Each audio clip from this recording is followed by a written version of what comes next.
姑姑跟我说，表姐的电脑突然间打不开了，一直停留在这个黑画面和一堆白色字。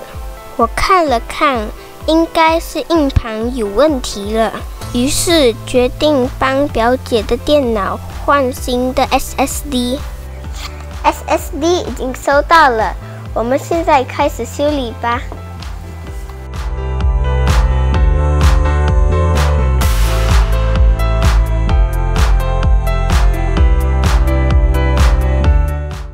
首先，我们把后盖的螺丝拧开，取下后盖，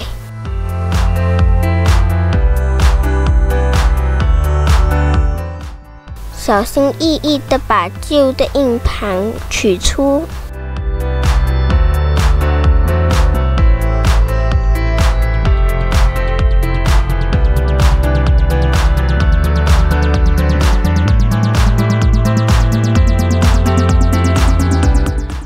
把硬盘架的螺丝拧开，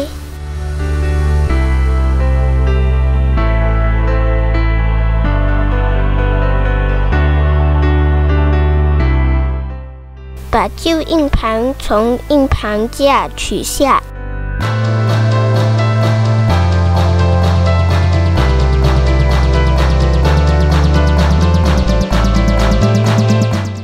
把新的 SSD 拆开，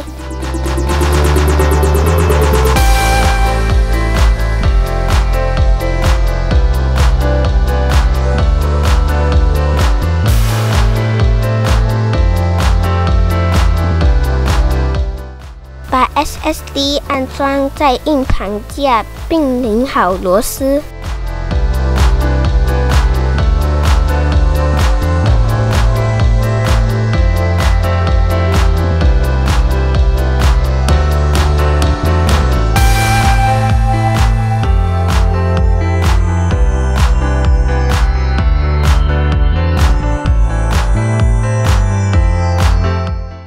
接下来，小心翼翼地把新的 SSD 安装回电脑的硬盘位置。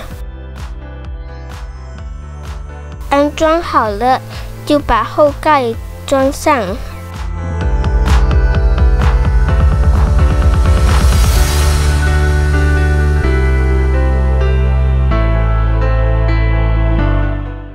拧好螺丝。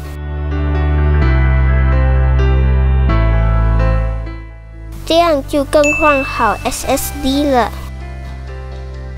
接下来是安装系统的部分，我就不演示了。有兴趣的小伙伴们可以去参考我之前的影片，链接我也会放在影片下方。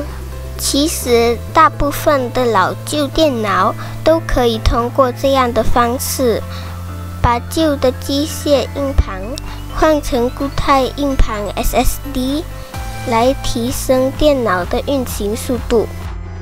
表姐的电脑完美复活，又可以继续陪伴表姐学习了。如果喜欢我的影片，记得订阅、按赞与分享哦。我们下次再见。